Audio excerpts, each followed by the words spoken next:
We'll start now. Good afternoon and welcome to the 16th installment of the U.S. Asia Institute's webinar series, Southeast Asia in Focus. Today's titled is Democracy Dialogues, Indonesia's Election Outcomes and Analyses. For those of you who have attended our webinars before, welcome back. And for those new to the U.S. Asia Institute, thank you for joining us. My name is Cameron Carey and I am a program assistant at USAI. For background, USAI is a nonpartisan United Nations recognized nonprofit with a 45-year track record of building understanding and strengthening ties between the people and governments of the United States and Asia. Firstly, we would like to give special thanks to the USAI's corporate stakeholders for helping to make this program possible. They are SANS, AIG, ConocoPhillips, FedEx, Walmart, Philip Morris International, and Fairfield Maxwell. Additionally, all attendees should be aware that today's event will be on the record, recorded, and uploaded to the USAI YouTube channel. We ask that you please remain muted and keep your camera off throughout the speakers' presentations. If you have a question for any of our speakers, please feel free to type it in the chat box or wait to say your question during the Q&A session at the end. Now, moving on to today's program, I would like to introduce our moderator for this webinar, Courtney Weatherby. She is Deputy Director of the Stimson Center's Southeast Asia Program and a fellow with the Energy, Water, and Sustainability Program. Her research focuses on sustainable infrastructure and energy development challenges in Southeast Asia and the Indo-Pacific, particularly in the nexus of issues in food, water, and energy in the greater Mekong subregion. We are very fortunate to have her with us today. So without further ado, I will pass it over to Courtney to begin today's session. Thank you. Thank you, Cameron. I'm very happy to be here to discuss a major event for Southeast Asia, the outcome and what's coming after the elections in Indonesia. So as many of you know, Indonesia has over 200 million registered voters, and they all headed to the polls the other week on February 14th to elect the next president. This is going to set the tone for Indonesia's trajectory in coming years after about a decade of leadership by the current president, Joko Widodo, popularly known as Jokowi. Jokowi's tenure has largely been characterized by Jokowinomics, which included a focus on domestic, political, and infrastructure needs and economic growth-centered foreign policy. Indonesia has seen pretty solid GDP growth during that last decade, despite the COVID pandemic and other shocks that we've seen to the global system, and he remains deeply popular, but is also constitutionally prevented from running for the third term. There were 3 candidates in the running to replace him, 2 of whom have been sort of recognized as embracing his legacy, and one who was an opposition candidate. While the official voting counts aren't going to be released until March, the unofficial tallies and exit polls indicate that the leading candidate, Prabowo Subianto, won with nearly 60% of the vote. Subianto is well known for his opposition to Jokowi during the previous elections, and he has a long history in politics and military under the Suharto regime, but was later appointed as defense minister for Jokowi and has embraced many of Jokowi's approaches in the economic sphere. He also has Jokowi's son, Gibran Rakebuming Raka, as his running mate. The other 2 candidates were Anies Baswedan, who is the opposition candidate coming from the governorship of Jakarta and representing sort of coalition of parties, including the largest Islamic party, and Ganjar Pranowo from Jokowi's own party, PDIP. And they received 25% and 16% of the votes, respectively, in those early counts. So Prabowo's showing appears to be much better than those early polls had indicated and may avoid the need for a runoff election in June if those early counts are accurate. However, neither Anies or Ganjar has conceded as they're waiting for the official vote results. And we're joined here today by 2 experts to really dig into, what this election means for Indonesia, for Indonesia's democratic processes, for ASEAN, and also globally. So I'm going to first introduce them and then turn things over to them for their deep dives into what's going on with the election and what it really means for Indonesia. So our first speaker is going to be Mega Valentina, who's joining us as Deputy Director at the U.S. ASEAN Business Council. Mega is going to provide a pretty detailed lay of the land into the elections to kind of introduce what's going on with the election and what to expect in terms of some of the foreign relations and changes to the business landscape as a result of the election. Mega's at the forefront of driving advocacy and intelligence initiatives, particularly for maritime Southeast Asia and the financial services portfolio in her role at the U.S. ASEAN Business Council. And prior to joining the U.S. ASEAN Business Council, she worked at the ASEAN Secretariat, World Vision Indonesia, and the International Chamber of Commerce. So she has a wealth of experience to draw on here. And you can see her full bio in the event invitation. Following Mega's presentation, we're going to then hear a bit of a deep dive from Dr. Dan Slater, who's going to talk about why this election and the transition really matter for Indonesia. Dr. Slater is a professor and the director of the Center for Emerging Democracies at the University of Michigan. He specializes in the politics and history of dictatorship and democracy with a particular focus on Southeast Asia, and joined the University of Michigan in 2017 after 12 years on the faculty at the University of Chicago. His full bio is also in the event invitation. And without further ado, I'm going to go ahead and turn things over to Mega to give us all kind of an overview of the lay of the land and what went on with this election in Indonesia. So Mega, over to you. Thank you so much, Courtney. Thanks for having me. I will share my screen. And there you go. Hope everyone can see me and see my slides. Okay, so I think this morning I will start with three main topics. One is the key insight on why Indonesian election matters. This topic will be also explained by Dr. Slater more in depth later in the upcoming session. And also I will touch upon the rise of Prabowo era, who's Prabowo Subianto, the Jokowi effect behind Prabowo's victory, and the power of millennials and Gen Z during this election, especially. And the last part is I will explain a little bit about what to expect from the upcoming Prabowo administration, their priorities, how their strategy in balancing the US and China relations, and some potential challenges with this administration, and also a few milestones to watch. I think first I want to show you this this map by GeoGlobal.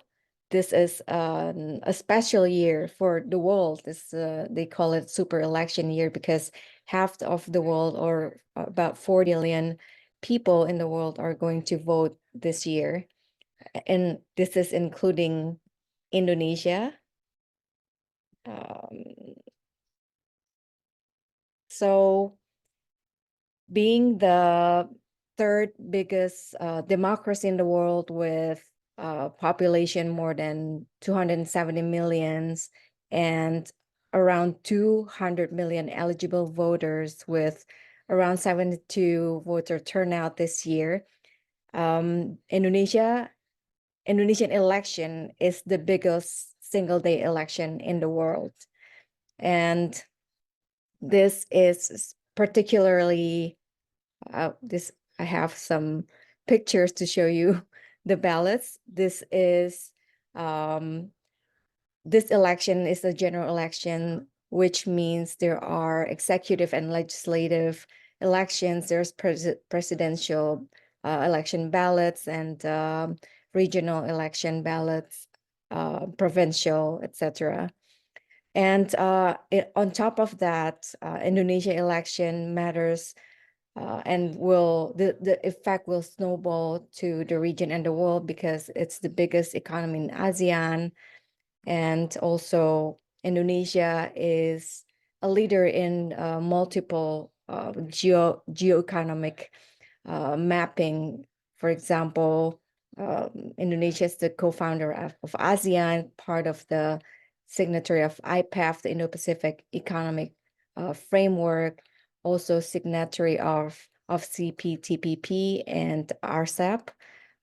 It's a member of APEC, and Indonesia just started, I think this week, just started an accession discussion with OECD to become a full member of OECD.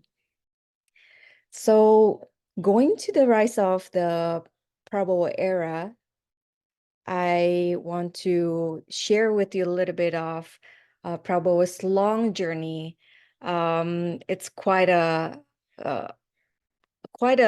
journey, quite a roller coaster for Prabowo, starting from being the son-in-law of President Suharto. He's the second president of Indonesia. It's basically a 35 years of dictatorship, and he went from there to having to go through a decade long, or probably more than a decade long, ban by the US for human rights violation allegations, and also after 4 defeats of election of his effort to enter the presidential election stage in Indonesia, and almost 30 years later, now he is going to become the 8th president of Indonesia. And this is with a landslide of around 58% victory. And he already claimed victory, I think, on the same day as the election. It was February 14th. And he's running, as Courtney mentioned, with the son of President Jokowi, Gibran Rakabuming Raka. And I want to also highlight to you that because a lot of people were wondering how come he had kind of dark past, dark track record, complicated relationship with Indonesia and the hardliner Islamic organizations, etc. But how come he has this landslide victory? And one of the reasons is what they call the Jokowi effect.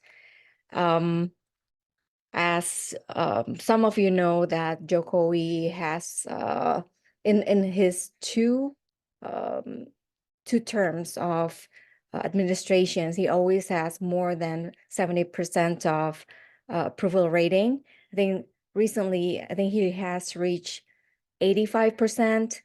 And despite all the allegation of election fraud, and despite the complication or scandal from the election commission, and scandal from the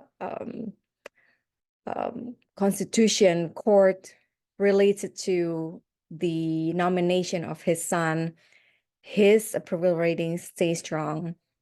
And coattailing the popularity of Jokowi, Prabowo's approval rating is also in parallel going up, especially if you see on the chart here where Prabowo and Gibran's kind of popularity went very steep upward. It's around October timeline. That was because in I think end of October, that was when Prabowo announced his running mate, which is Gibran, Jokowi's son. After that, his approval or his popularity is going through the roof, or went through the roof. Well, still until today. And there are a lot of, for those who are wondering what the Jokowi effect is, I think it's has a lot of things to do with the tangible impact that he gave to the people of Indonesia through the infrastructure projects. He doubled the highways. He built over 1,000 miles of highways, 2,500 miles of roads, and soon he will build 6,500 railways, etc., and mostly outside of Java. And these projects opened up a lot of economic opportunities outside of Java, which is probably this is something that happened for the first time after all of the centralization that was started from the Suharto era. And also, he got a lot of great programs on healthcare, education, etc. Indonesia is the largest single-payer universal health insurance system in the world. And also, other than that, there's an effect of young voters. So the young voters of Indonesia comprises of millennials and Gen Z. It comprise almost 60%, around 57% of Indonesian eligible voters. And this is something unique because young voters are basically too young to recollect what happened in 1998, where Prabowo was dealing with the human rights violation allegations. So I think a lot of young voters are not affected by Prabowo's dark history, so to say.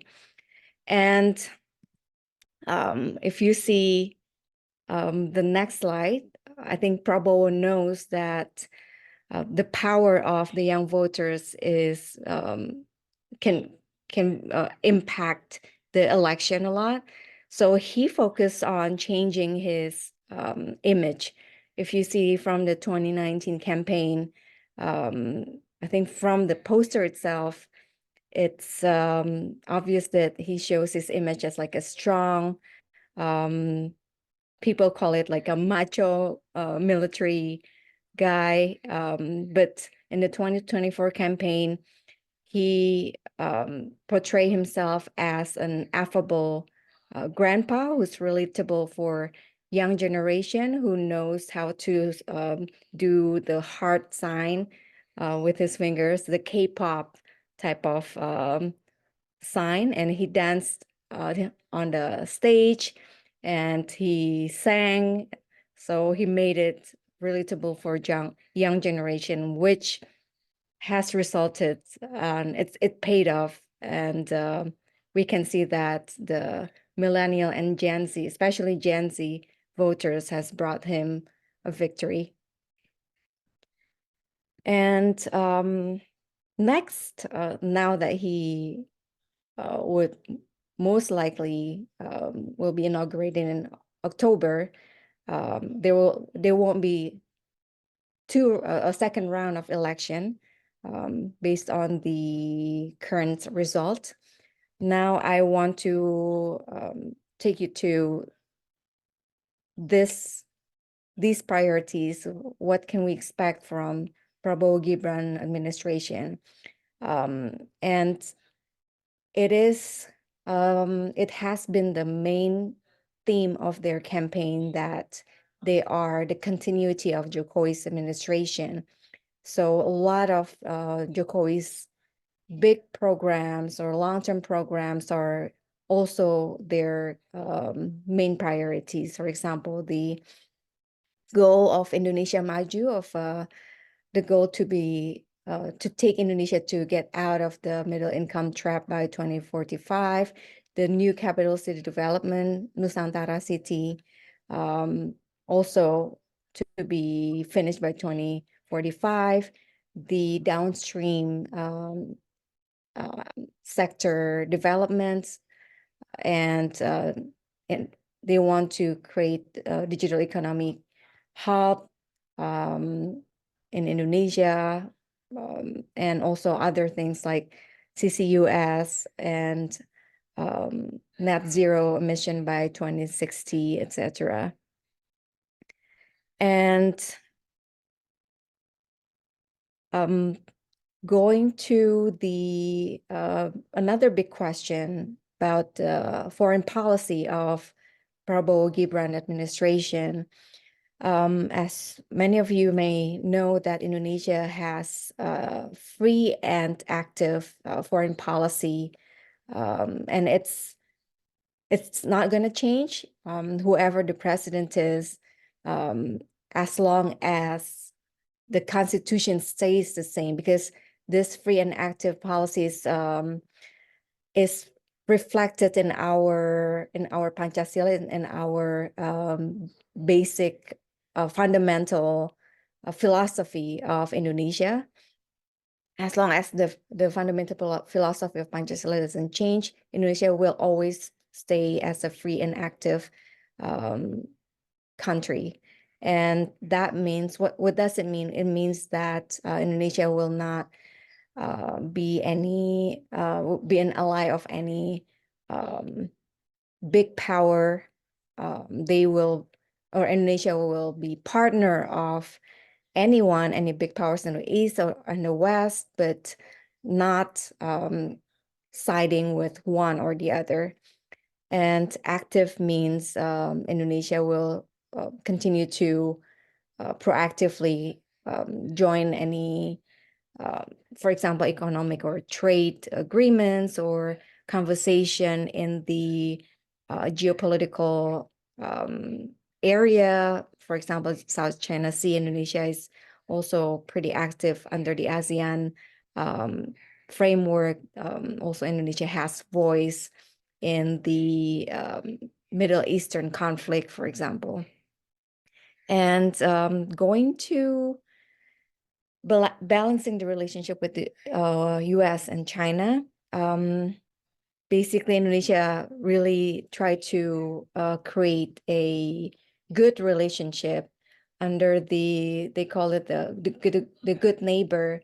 They want to, the government wants to create a positive, constructive relationship with China, as well as with the US in the infrastructure, economic area. Indonesia has IPAF with the US, and during President Jokowi's visit to Washington, D.C. last November on the sideline of APEC summit, they announced, and then Jokowi and Biden announced the upgrade of their diplomatic relationship between the two countries in form of the comprehensive strategic partnership.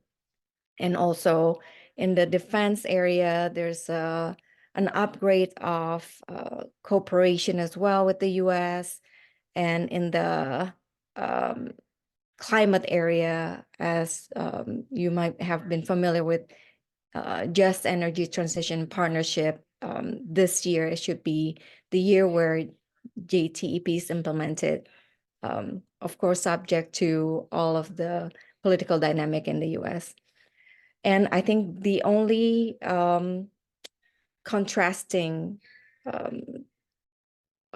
situation between US, Indonesia, and China-Indonesia relations is probably the defense or security part. Indonesia has to silence the dispute over the Natuna Sea, and to take care of that, Indonesia is asking or trying to build stronger relationship with the US, and that includes the procurement of the jet fighter, the military equipment, etc.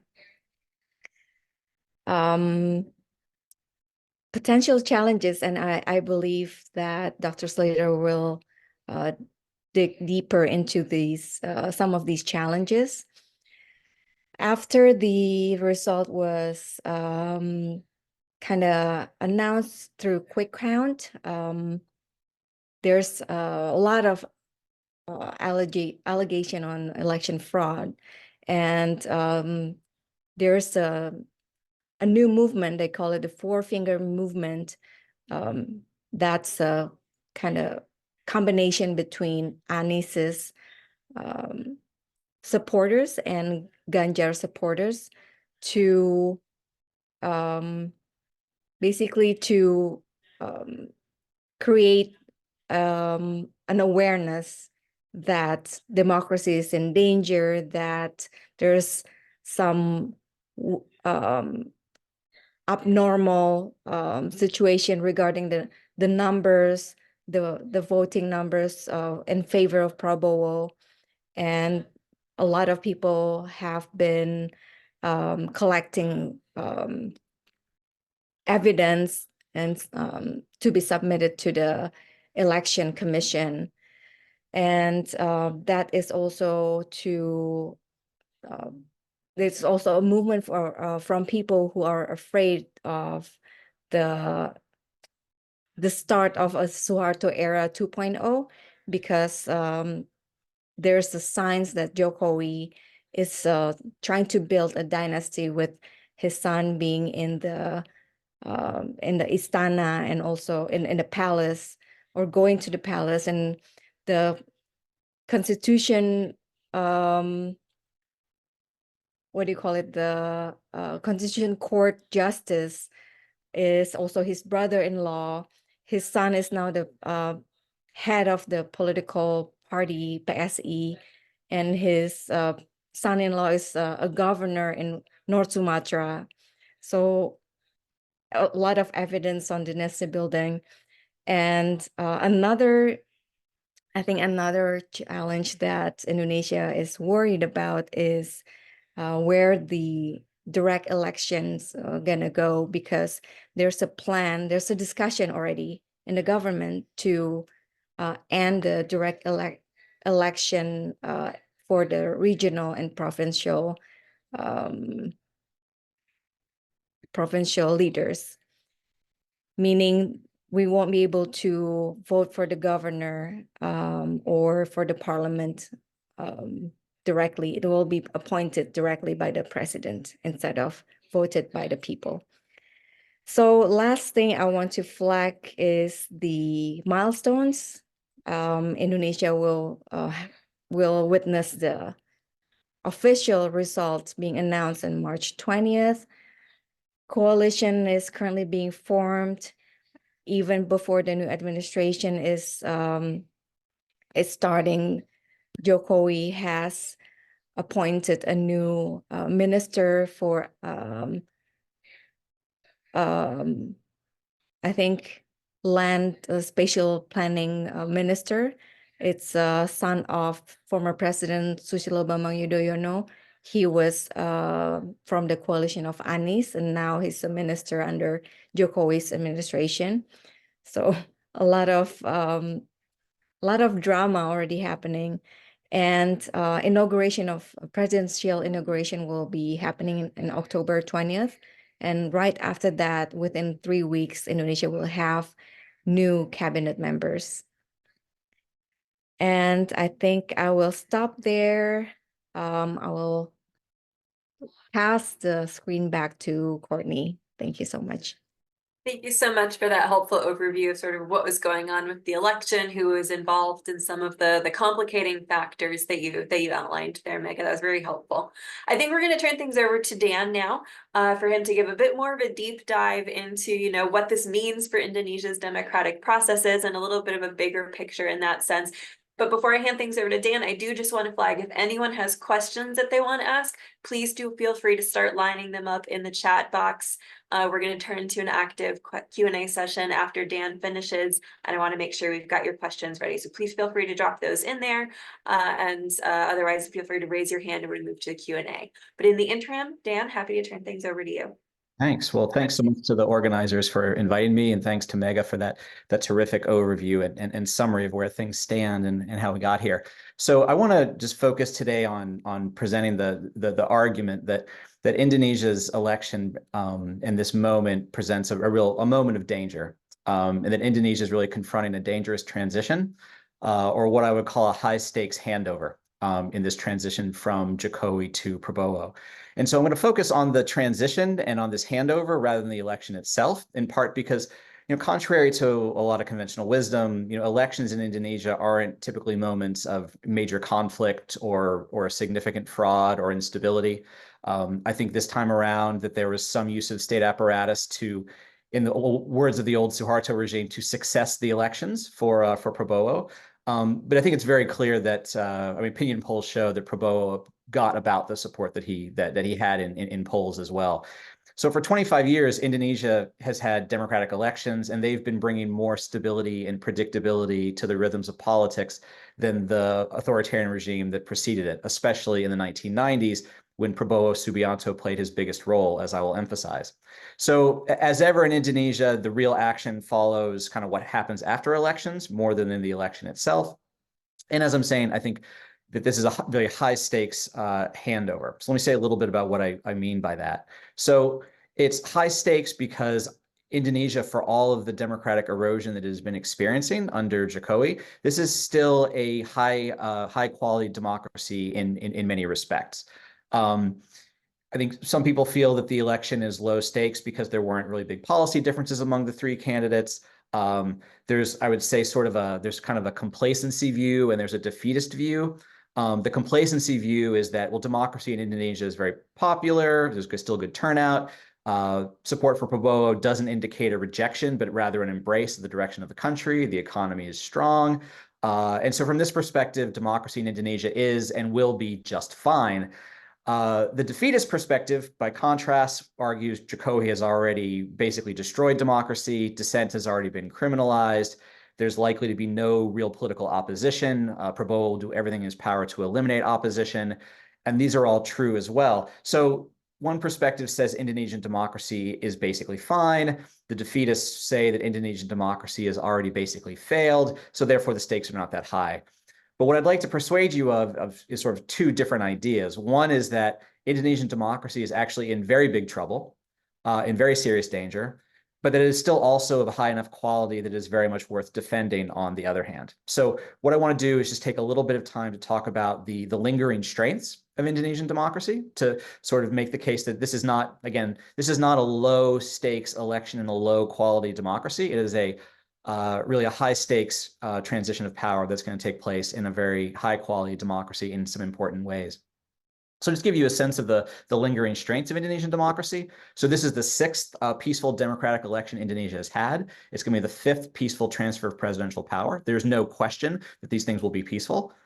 Presidential term limits were respected. Jokowi did challenge them, but they were in fact respected after dissatisfaction was raised about the possibility of this happening.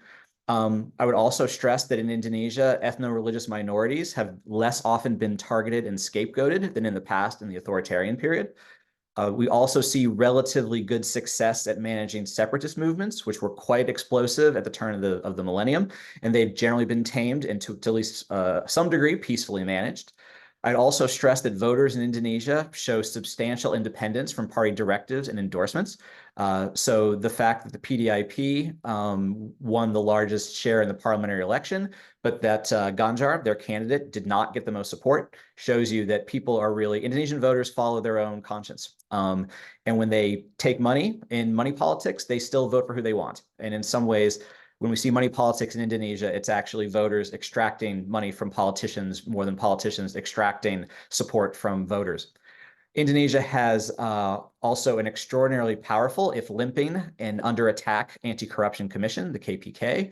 Again, it still exists. It has lost some independence, but it is still there. It's a different world in which the KPK is eliminated, as could very well happen. Indonesia has a very robust culture of youth-led protests, which is grounded in a deep revolutionary tradition in Indonesia. So a very strong, active civil society, which has historically come to the rescue of Indonesian democracy at critical moments. This is also a nation with a strong sense of sovereignty, a very independent foreign policy, as Mega suggested. This is no American client state that can be sort of dismissed as a mere democratic puppet. Indonesia is a democracy for Indonesia's own reasons, which I think creates an important example for the world. Indonesia also has had very impressive economic development under democracy. So again, it's a nice counterexample to the argument that democracy will undermine economic development in places that are relatively wealthy but still authoritarian. And I would also stress, especially when we think about Myanmar, we think about Thailand, we think about Pakistan, the military in Indonesia is still showing no signs of directly intervening in civilian or electoral politics, despite its historic importance. So my point here is that this is a democracy with a lot of high quality. There's a lot to save. There's a lot to fight for. It's not too far gone to defend. But at the same time, I want to convince you, or at least hopefully persuade you, that all this high quality is confronting extremely high danger in the person of Prabowo Subianto as president. Okay, it is really an understatement to say things like Prabowo Subianto, has his roots in the Suharto regime or has a long history in the Suharto regime.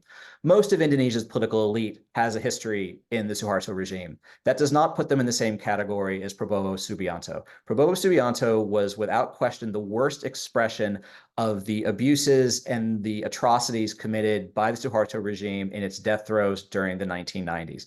We're talking about the disappearances of democratic activists in Jakarta. We're talking about atrocities in East Timor. Everywhere in the 90s, when the Suharto regime was turning against its own population, Prabowo was at the forefront. Since then, he has long worked with Islamic extremists. So he has, kind of played hypernationalism. He has played into, really turned against Jokowi and was part of this movement to accuse him of not being a Muslim at all, which really polarized things quite badly in the last decade. And also in both 2014 and 2019, Prabowo denied the integrity of Indonesian elections. So he was defeated handily both times, but he denied that he was defeated. He refused to accept electoral defeat. And in 2019, this led to riots in which people died. So this is not just an old track record. Prabowo has also been at the forefront of these calls to, as Mega very correctly suggested, the big danger to look for. He has long backed the elimination of direct democratic elections at the local level. So elections in Indonesia are not done for the year, but they could be done for the year. Right now, due to a quirk of administrative timing, we have appointed executives across the archipelago.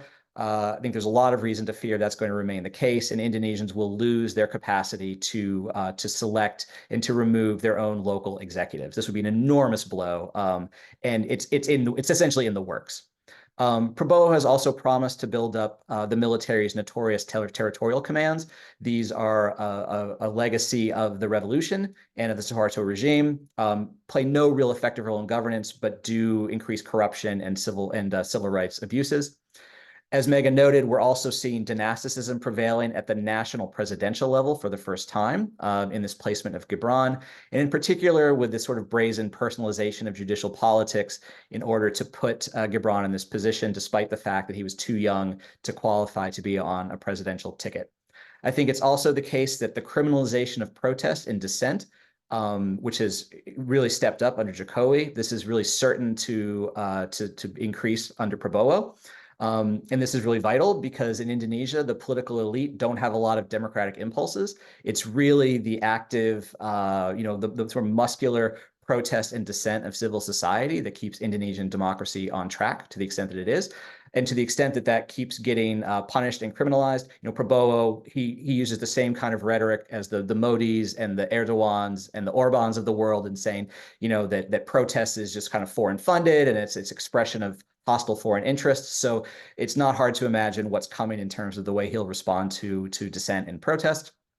And it's also very likely the case that in the long tradition of Indonesian politics, that Prabowo will manage to take every major political grouping and take it out of opposition and bring it into government. So that Prabowo, with this track record, which again is not an old one, it's up to the present day, Prabowo is going to have tremendous executive power and likely face no opposition whatsoever.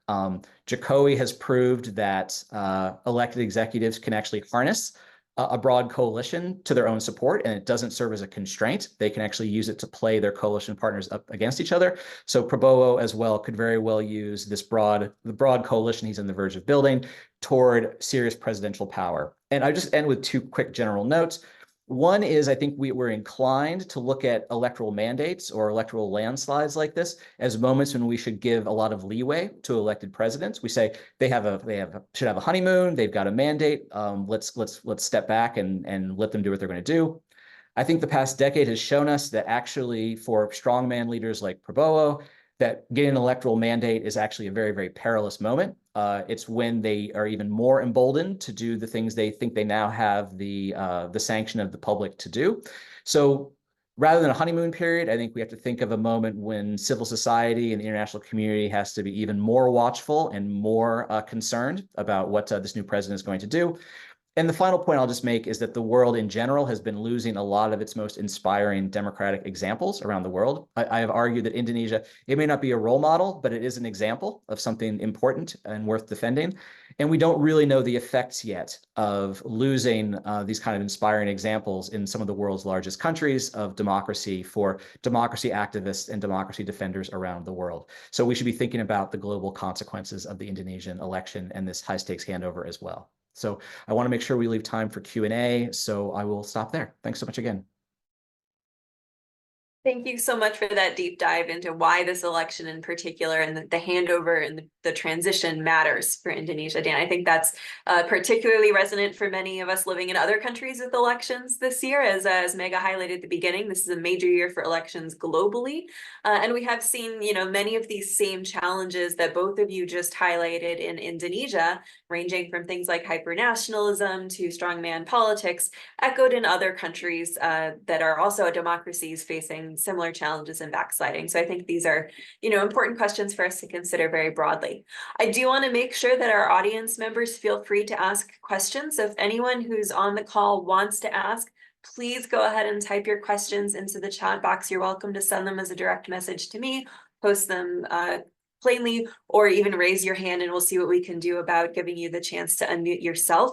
But in the interim, while we're waiting for people to come up with some of those questions, I'm going to go ahead and ask one or two questions. So obviously we're seeing a major transition here, but you also did both highlight sort of the rise, particularly in the last few years, and as we've seen with Gibran Rakebuming Raka's ability to sort of get through as a vice presidential candidate, despite age limitations and sort of other dynastic approaches, that Jokowi is likely to remain a major voice. He's majorly popular in Indonesian politics. So I'm just curious if either of you can comment on some of the potential roles that you see for Jokowi, because even though he's leaving his official role as president in October of this year, obviously he's still deeply influential through many different ways in the current system. So do you see him acting in any way as a counterpoint or a senior advisor or elderly statesman role to Prabowo, and sort of how do you think he might push politics in Indonesia if that's the case?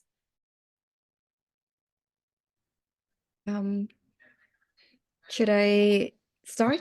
That's right. Sure, Yeah. if you want to start, Mega, we'll have you go first. Thank you. Yes, Jokowi, the short answer is yes, Jokowi will continue to be basically in power. Jokowi has already established very, very strong political legacy. People want him to run 3 terms literally. People don't want him to leave. And of course, proximity to power will guarantee his political standing, because Gibran is going to the palace, to Istana, to the presidential palace in October, and it's a way pay for him and his family to stay in power in a way. But yes, and also, Courtney, I also heard a lot of rumor that he will be presidential advisory board. A lot of rumors going around in Jakarta that him and President SBY, Susilo Bambang Yudhoyono, will be asked to be an advisor for the president and vice president. What we don't know yet.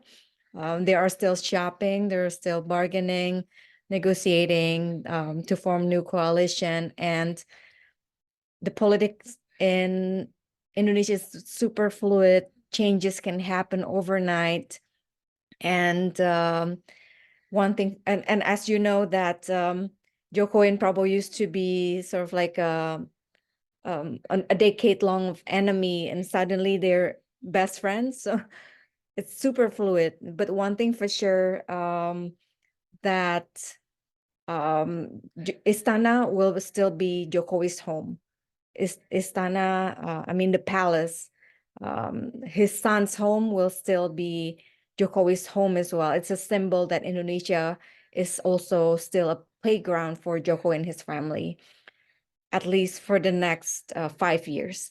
But Jokowi will not likely steer Prabowo's administration because first, Prabowo is a tough character. He has his own ambition and agenda, although the second reason why Jokowi will not steer Indonesia is because he's not the only stakeholder. The mapping, the political tent mapping is very wide, very complicated, and it's all based on probably this is what's the most different the biggest difference from American politics. Indonesian politics is interest-based relationship rather than committed lifelong committed relationship. Nobody is voting for one party for their whole life. Most of Indonesians will change their votes or their support depending on the interest changes. So yeah, and perhaps I'll invite Dr. Slater to add to it as well. Yeah, I'll try to be brief. I mean, I think the vice presidency in Indonesia is extremely weak. It's historically been a way that a presidential candidate tries to assume some balance in the ticket, sort of a signal to constituencies, but it hasn't really been a stepping stone to the presidency. So really, unfortunately, I think Jokowi kind of dynamited in some ways Indonesia's electoral traditions to get his not very impressive son and not really prepared son in a very, very weak position where I don't really expect him to have any particular influence. Jokowi himself, I think, will have a hard time guiding much of anything without a real position. We should remember in 2014, Susilo Bambang Yudhoyono was incredibly popular when he left the Istana, and his ability to shape affairs beyond that has been very, very limited. So I think Prabowo is going to have a vast coalition and a very free hand. And Jokowi has placed a wager, and he put Gibran in the vice presidency as his insurance policy. And he is doing his best to make sure his family is looked after. But given what Prabowo is like, and given his track record, it is not a wager or a gamble that I would have made. And so if it turns out that Prabowo decides actually he likes being affable grandpa and he wants to remain popular and he wants to keep the Jokowi, the economic policies and the like sort of on track, then it's sort of in his hands to decide that. I think it's our job as observers, and I think certainly democratically minded Indonesian citizens are going to be looking on with a lot of skepticism and a lot of concern that that is not the way Prabowo is going to behave.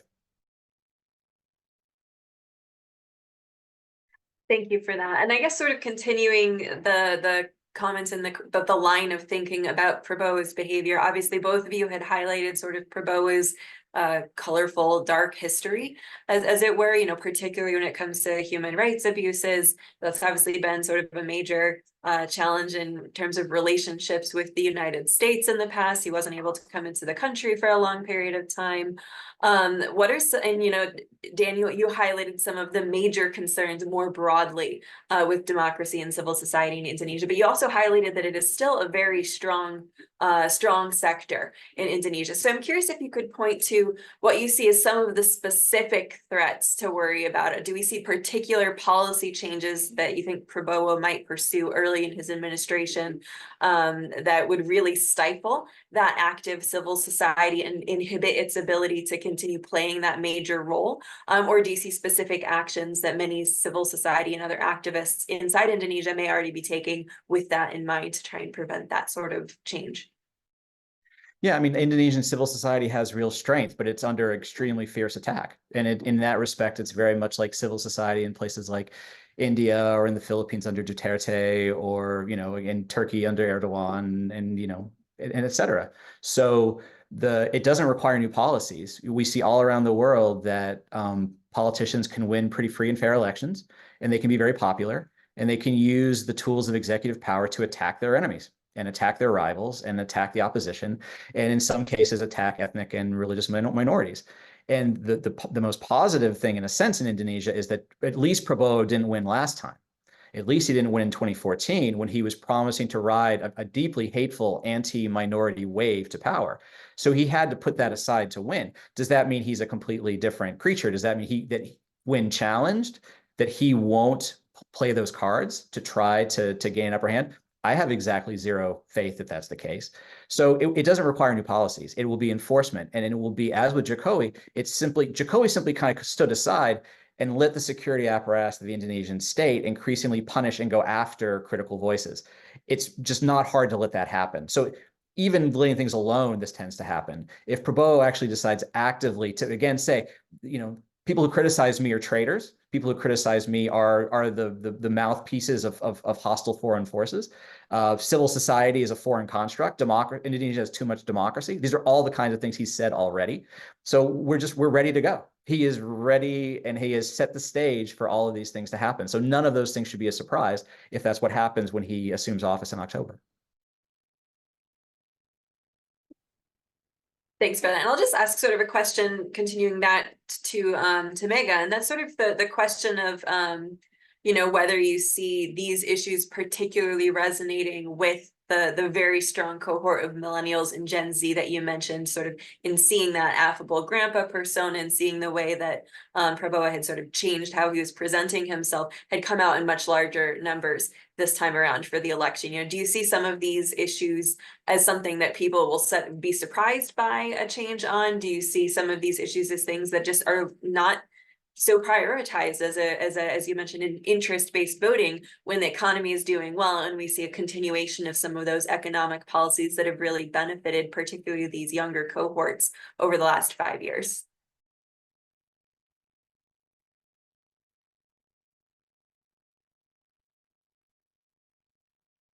Sorry, my connection was on and off.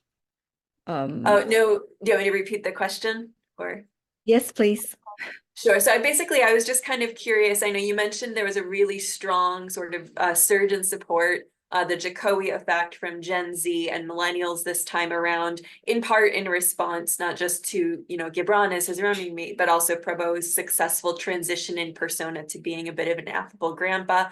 So I'm curious if you think that any of these major concerns about democracy rights and human rights, if we start seeing actions in that sphere very actively from Prabowo, do you see any changes in behavior from some of those folks who helped elevate him to power, or do you think that they may be sort of subsumed in greater attention to economic interests because Prabowo indicates he's likely to continue some of the major policies that brought such growth to Indonesia in recent years?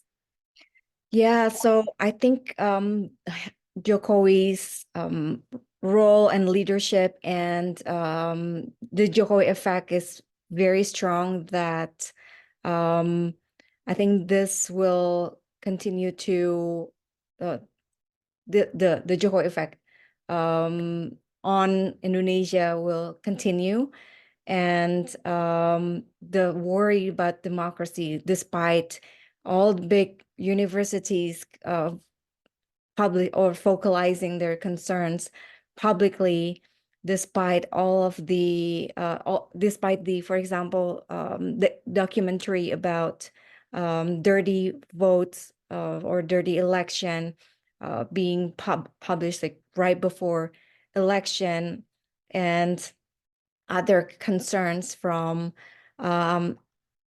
like foreign media, I think that will not move the needle that much. That has not been moving the needle that much.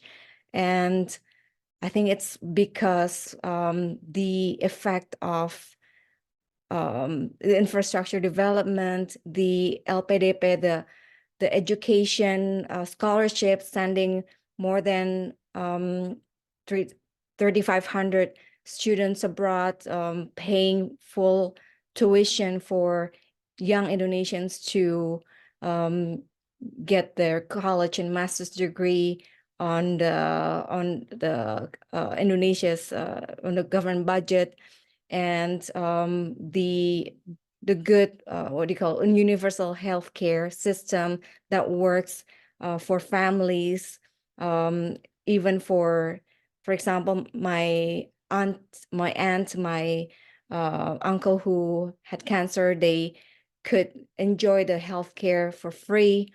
That those strong effect, the tangible effect, are stronger than the desire to safeguard democracy, especially people outside of the big cities in the villages, they don't really care about democracy. They care about surviving. They care about whether their family can go to school or not, and whether they can get free healthcare or not, whether their village now has infrastructure and transportation or not. So I think that those ones are a stronger indication whether Jokowi will still be kind of in power or popular or not. Thank you. I think I'm going to turn over to questions from the audience. I'm going to ask one or two that have been posted in the chat and to me. And if anyone else has others, please feel free to ask them. But looking sort of forward, you laid out some of the forthcoming markers in the transition process. And one of those, of course, is the establishment of the new cabinet, which will not happen until after the new president is sworn in October. But even this far ahead, do we have any indication of who, are viewed as potential pro bono allies who might be involved in the makeup of the new cabinet? And do you potentially see pro bono keeping some of the Jokowi ministers in place?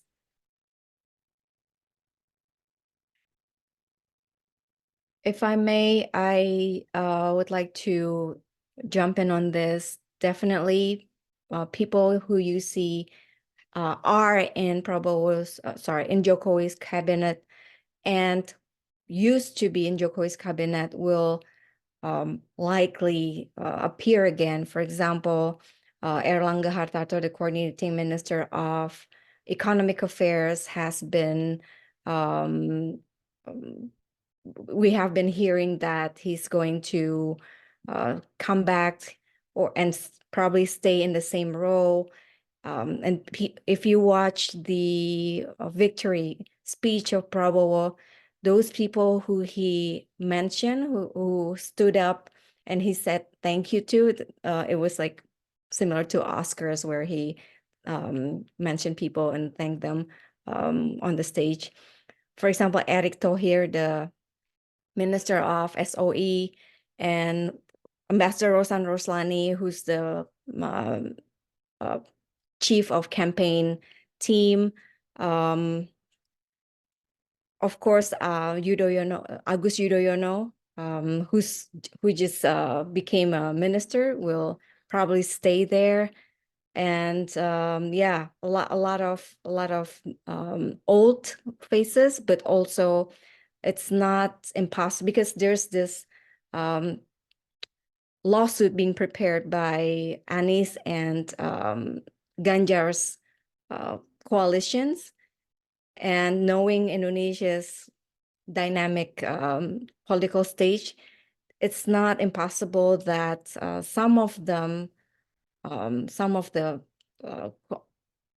people from number 1 and number 3, Anies and Ganjar's parties could join the cabinet. There could be some what do you call it, like new friendship being formed. Well, these would be old friendships, of course, because these folks have interacted with each other for a very long time. I mean, Anies has been an opposition to this for a very, very short period of time. The Indonesian political elite is very cozy and very small. It's a pretty narrow elite. So there's always a lot of carryover in terms of who gets these cabinet positions. So there'll definitely be carryover. And there's simply no question Prabowo will do everything in his power, just like Jokowi did what he could. SBY did what he could. Meg did what she could to try to bring absolutely everybody into the government so there will be no opposition whatsoever. So the main thing to look for is will this at least electoral, kind of quasi alliance that has emerged between Anies and Ganjar, so particularly between PDIP and NASDEM, will they decide to decline these posts? Will they decline to basically become part of government, and will they serve as some kind of opposition, some kind of check? That's, I think, the biggest thing to look for with cabinet formation, and where we're going to see. Don't watch the daily news too closely on this. It's if you're a football fan and you know about these transfer windows and there's rumors about who Liverpool is going to sign and who Man United is going to sign, and you could drive yourself crazy because just wait to see what happens. There are always rumors. It's going to be months and months and months and months of rumors and silaturahmi in which they go behind closed doors and they negotiate. and people are going to try to get promises from Prabowo on what they'll get if they join the government or not. And this is how it always works. And the real question is, will Indonesia have any kind of democratic opposition at all during Prabowo's first term or not? And I think that matters a lot more than who particularly is running state-owned enterprises or who is running particular ministries, because that makes, I think, less of a difference. Thank you both. Well, I think we're just about at time, but we've both laid out a lot of things that we can watch for throughout this year leading up to October. So with that, I'll turn things over to Cameron again, I think, to close this out from US Asia Institute. Well, thank you. Firstly, thank you to Dr. Slater, Ms. Valentina, and Ms. Weatherby for being with us for this webinar. We greatly appreciate you taking the time out of your busy schedules to share your perspectives and findings about this topic. Thank you, and thank you to all those who have tuned into this webinar as well. Although we are out of time, if anyone in the audience would like to follow up with our speakers, please reach out to us and we'd be happy to assist in fostering further dialogue on the things that we discussed today. Thank you again for joining us, and I hope everyone has a great rest of their day.